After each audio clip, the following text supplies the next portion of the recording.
ஓம் சரணாகத தீனார்த்த பரித்ராண பராயணே சர்வஸ்யார்த்திகரே தேவி நாராயணி நமஸ்துதே. வணக்கம் நேயர்களே, இது மகாலட்சுமி ஜோதிடம் வழங்கும் காலச்சக்கரம். உங்கள் அன்பு ஜோதிடர் ஸ்ரீராம்ஜி பேசுகிறேன். அனைவரும் நலமுடன் இருக்கிறீர்களா? நன்றாகத்தான் இருப்பீர்கள், நன்றாக இருக்க வேண்டும். இன்றைய காணொளியில் நாம் காண இருப்பது என்ன தரும் லக்ன வர்க்கோத்தமம். இதுதான் தலைப்பு. ஒரு லக்னம் என்பது நமது வாழ்க்கையின் ஆரம்பம். ஒரு மனிதன் முதலாம் வீட்டில் ஆரம்பித்து 12ஆம் வீட்டில் முடிவடைகிறான். இது எல்லாருக்கும் தெரிஞ்ச விஷயந்தான். ஸோ லக்னம் ரொம்ப ரொம்ப ரொம்ப இம்பார்ட்டன்ட். அதே மாதிரி லக்னாதிபதியும் இம்பார்ட்டன்ட் தான். ஒரு ஜாதகத்தில் லக்னம் என்பது வர்க்க உத்தமம் பெற்றால் என்ன நடக்கும்? பொதுவாக வர்க்க உத்தமம்னா என்ன அப்படிங்கிறத முதல்ல நம்ம தெரிஞ்சுக்கலாம். நம்ம ஜோசியம் பார்க்கும்போது ராசி கட்டம் நவாம்ச கட்டம்னு 2 கட்டம் இருக்கும். ராசி கட்டத்திலையும் கிரகங்களை குறிப்பிட்டிருப்பாங்க, நவாம்ச கட்டத்திலையும் கிரகங்களை குறிப்பிட்டிருப்பாங்க. இந்த ராசி கட்டம் நவாம்ச கட்டம் ரெண்டுலேயுமே உங்களுக்கு ஒரே லக்னம் வந்தால் அதுக்கு பேர் லக்ன வர்க்க உத்தமம். சரிங்களா?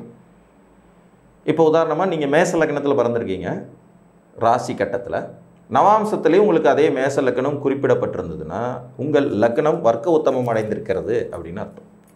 இது ஒரு குறிப்பிட்ட நட்சத்திர பாதத்தில் உங்களுடைய லக்னம் அமையப்படும் போது தான் நடக்கும். சரிங்களா? ஒவ்வொரு நட்சத்திர பாதமும் லக்ன நேர அடிப்படையில் 12 நிமிஷம் வரும். கிட்டத்தட்ட 12 நிமிடங்கள்லேருந்து 14 நிமிடங்கள் வரைக்கும் ஒரு லக்ன புள்ளி, அதாவது ஒரு நட்சத்திர பாதம் அப்படிங்கிறது வரும்.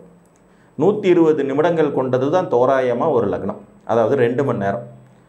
12 லக்னங்கள் இன்ட்டு 2 மணி நேரம் 24 மணி நேரம். 24 மணி நேரம்ங்கிறது ஒரு நாளுங்கிறது நமக்கு தெரியும்.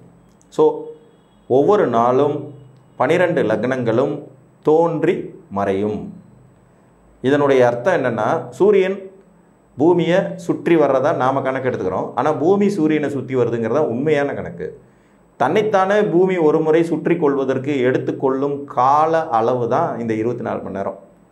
இந்த 24 மணி நேரத்தில் பூமி ஒரு தடவை தன்னைத்தானே சுற்றிக்கும். நமக்கு ஒரு நாள் முடிஞ்சிடும். இந்த ஒரு நாளில் 12 லக்னங்களும் தோன்றி மறையும். ஒவ்வொரு லக்னமும் 2 மணி நேரம்.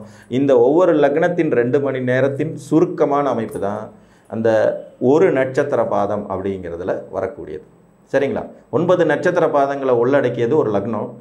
120 நிமிஷத்தை உள்ளடக்கியது ஒரு லக்னம். அப்போ ஏறக்குறைய பார்த்திங்கன்னா 13 நிமிடம், 13.20 அப்படிங்கிறது கரெக்டான கால அளவு அப்படின்னு எடுத்துக்கிறோம். சரி, இப்போ மேச லக்னம் வர்க்கோத்தமம் பெறணும்னா நீங்கள் அஸ்வினி நட்சத்திரம் 1ஆம் பாதத்தில் பிறந்திருக்கணும். அஸ்வினி நட்சத்திரத்துடைய 1ஆம் பாதம் அப்படிங்கிறது பார்த்திங்கன்னா உங்களுடைய லக்ன புள்ளியாக இருக்கணும். நீங்கள் அஸ்வினி 1ஆம் பாதத்தில் பிறந்தீங்கன்னா அது மேச ராசியில் வந்துடும். அஸ்வினி 1ஆம் பாதத்தில் உங்களுடைய லக்ன புள்ளி விழுகுது அப்படின்னா உங்கள் லக்னம் ராசி கட்டத்திலையும் நவாம்ச கட்டத்திலையும் ஒரே வீட்டில் இருக்கும். மேச லக்னம் ராசிப்படியும் மேச லக்னம் நவாம்சப்படியும் வரும். இது லக்ன வர்க்க உத்தமம். சரிங்களா? லக்ன வர்க்க உத்தமம் என்ன தரும்? ஒரு மனிதனுக்கு விடாமுயற்சியை கொடுக்கும், தோல்வியை ஒத்துக்காத மனநிலையை கொடுக்கும், மீண்டும் மீண்டும் முயற்சி செய்து வாழ்க்கையில் வெற்றி பெற்றே தீர்வேன் அப்படிங்கிற சூட்சுமத்தை கொடுக்கும். லக்ன வர்க்கோத்தம் அடைஞ்சாலும் அந்த பலன் இருக்கும், லக்னாதிபதி வர்க்கோத்தம் அடைஞ்சாலும் அந்த பலன் இருக்கும். இப்போ உதாரணமாக ஒருத்தர் மேச லக்னத்தில் பிறந்திருக்காரு. லக்னம் ராசி கட்டத்திலே நவாம்ச கட்டத்திலே மேசத்திலே விழுகுது. இவருடைய லக்னாதிபதியான செவ்வாய் சிம்மத்தில் இருக்காரு. ராசி கட்டத்திலையும் சிம்மத்தில் இருக்காரு, நவாம்ச கட்டத்திலையும் சிம்மத்தில் இருக்கார். இது பார்த்தீங்கன்னா லக்ன வர்க்கோத்தமும் ஆயிருக்கும், லக்னாதிபதி வர்க்கோத்தமும் ஆயிருக்கும். 12 லக்னங்களுக்கும் வர்க்கோத்தம புள்ளி என்ன அப்படிங்கிறதையும் சொல்லிடுறேன். இப்போ மேச லக்னத்திற்கு அஸ்வினி 1ஆம் பாதம் வர்க்கோத்தம புள்ளி. ரிஷப லக்னத்திற்கு ரோகிணி 2ஆம் பாதம் வர்க்க உத்தம புள்ளி. சரிங்களா? ரிஷப லக்னத்துக்கு ரோகிணி 2ஆம் பாதம் வர்க்க உத்தம புள்ளி. மிதுன லக்னத்திற்கு புனர்பூசம் 3ஆம் பாதம் வர்க்க உத்தம புள்ளி. சரியா? கடக லக்னத்திற்கு புனர்பூசம் 4ஆம் பாதம் வர்க்க உத்தம புள்ளி. அப்போ இந்த 4 பாதங்களில் மேசம் முதல் கடகம் வரைக்கும் ஒருத்தர் பிறக்கும்போது லக்ன புள்ளி விழுந்ததுன்னா இவங்களுக்கு லக்ன வர்க்கோத்தமம் பெற்றிருக்கிறது அப்படின்னு அர்த்தம். திரும்ப சிம்ம லக்னத்திற்கு பார்த்தீங்கன்னா பூர நட்சத்திரம் 1ஆம் பாதம் வர்க்க உத்தம புள்ளியாக வரும். சரிங்களா? சிம்ம லக்னத்திற்கு அஸ்வினி மகம் முடிஞ்சு பூரம் 1ஆம் பாதம் வர்க்க உத்தம புள்ளியாக வரும். கன்னிகா லக்ன ஜாதகர்களுக்கு உங்களுக்கு சித்திரை நட்சத்திரம் 2ஆம் பாதம் வர்க்க உத்தம புள்ளியாக வரும். சித்திரை நட்சத்திரம் 2ஆம் பாதம் கன்னிகா லக்னத்தில் பிறந்தவங்களுக்கு அதே கன்னி லக்னமே திருப்பி வரும். துலா லக்ன ஜாதகர்களுக்கு சித்திரை நட்சத்திரம் 3ஆம் பாதம் வர்க்க உத்தம புள்ளியாக வரும். துலா லக்னத்தில் பிறந்தவங்களுக்கு அதே வரும். விருச்சிக லக்னத்திற்கு அனுச நட்சத்திரம் 4ஆம் பாதம் வர்க்க உத்தம புள்ளியாக வரும். அனுச நட்சத்திரத்துடைய 4ஆம் பாதம் வர்க்க உத்தம புள்ளியாக வந்துடும். சரிங்க. தனுர் லக்னத்திற்கு உத்திராட நட்சத்திரத்தின் 1ஆம் பாதம் வர்க்க உத்தம புள்ளியாக வரும். மகர லக்னத்திற்கு உத்திராட நட்சத்திரத்தின் 2ஆம் பாதம் வர்க்க உத்தம புள்ளியாக வரும். கும்ப லக்னத்தை பொறுத்த வரைக்கும் பார்த்தீங்கன்னா சதய நட்சத்திரத்தின் 3ஆம் பாதம் வர்க்க உத்தம புள்ளியாக வரும். மீன லக்னத்திற்கு ரேவதி நட்சத்திரத்தின் 4ஆம் பாதம் வர்க்க உத்தம புள்ளியாக வரும். சரிங்களா? இது இன்னும் ஈஸியாக நீங்கள் ஞாபகம் வச்சுக்கிற மாதிரி சொல்லணும்னா சர வீடுகளுக்கு முதலாவது நட்சத்திர பாதம் அப்படிங்கிறதும் ஸ்திர வீடுகளுக்கு 5வது நட்சத்திர பாதம் அப்படிங்கிறதும் உபய வீடுகளுக்கு 9வது நட்சத்திர பாதம் அப்படிங்கிறதும் வர்க்க உத்தம புள்ளியாக வரும். ஸோ லக்ன வர்க்க உத்தமம் உங்களுக்கு பிடிவாதமாக ஒரு செயலை மீண்டும் மீண்டும் செய்து வெற்றி அடையும் வரைக்கும் முயற்சி செய்யும் தன்மையை கொடுக்கும். லக்ன வர்க்கோத்தமங்கிறது ஒரு சிறப்பு. அதே மாதிரி லக்னாதிபதி வர்க்கோத்தமம் அடைவதும் சிறப்பு. ஒரு லட்சியங்களை கைக்கொண்டார்கள் என்றால் இவர்கள் அதை விட்டு விலகாமல் மீண்டும் மீண்டும் முயற்சி செய்து தெய்வத்தால் ஆகாதெனினும் முயற்சிதன் மெய்வருத்த கூலி தரும் அப்படிங்கிற அடிப்படைக்கு ஜெயிப்பாங்க. எந்த கிரகம் வர்க்கோத்தமம் அடைஞ்சாலும் அந்த கிரகத்தினுடைய ஆதிபத்திய காரகத்துவ விஷயங்களில் ஜாதகர் பிடிவாதமாக இருப்பார். ஒருத்தருக்கு சுக்கிரன் வர்க்கோத்தம் அடைஞ்சிருக்காரு ஜாதகத்தில், இவர் மகர லக்னக்காரர் அப்படின்னு எடுத்துக்குவோம். அப்போ 5, 10ஆம் வீட்டுக்குடைய ஆதிபத்திய காரகத்துவங்களையும் மற்றும் சுக்கிரனுடைய காரகத்துவங்கள் விஷயங்கள்லையும் ஜாதகர் கண்டிப்பாக பிடிவாதமாக இருப்பார்னு அர்த்தம். சுக்கிரன் வர்க்கோத்தமமாக இருந்தா புரியுதுங்களா?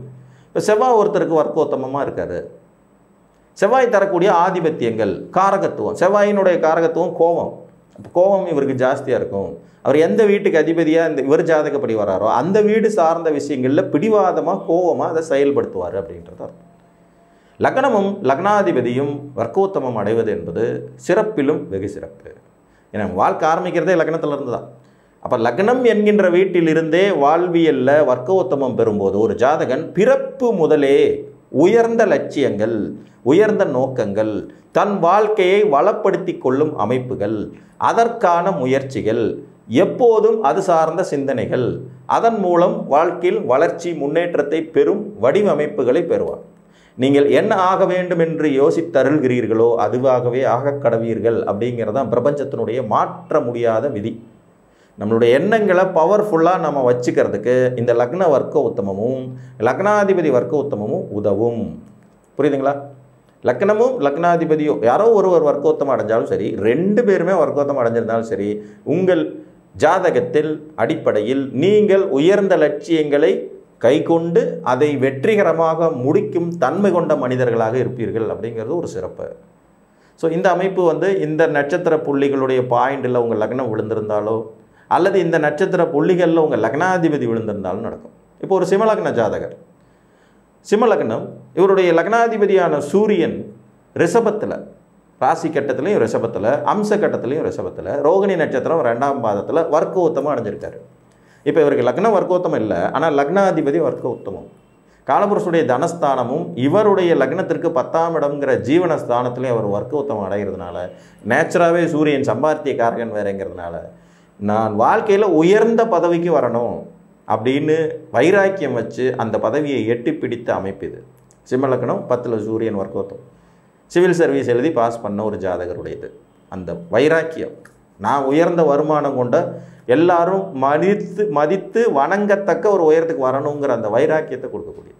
ஸோ உங்களுக்கு லக்னம் வர்க்கோத்தம் அடைஞ்சாலும் சரி, லக்னாதிபதி வர்க்கோத்தம் அடைஞ்சாலும் சரி, நீங்கள் ஒரு உயர்ந்த லட்சியத்தை எட்டி பிடிக்கக்கூடிய மனிதர்தான் என்பதில் எந்தவித சந்தேகமும் கொள்ள தேவையில்லை என்று கூறி மீண்டும் ஒரு காணொளியில் உங்களை சந்திக்கும் வரை உங்களிடமிருந்து அன்புடன் விடைபெற்றுக் கொள்வது உங்கள் அன்பு ஜோதிடர் ஸ்ரீராம்ஜி. நன்றி, வணக்கம்.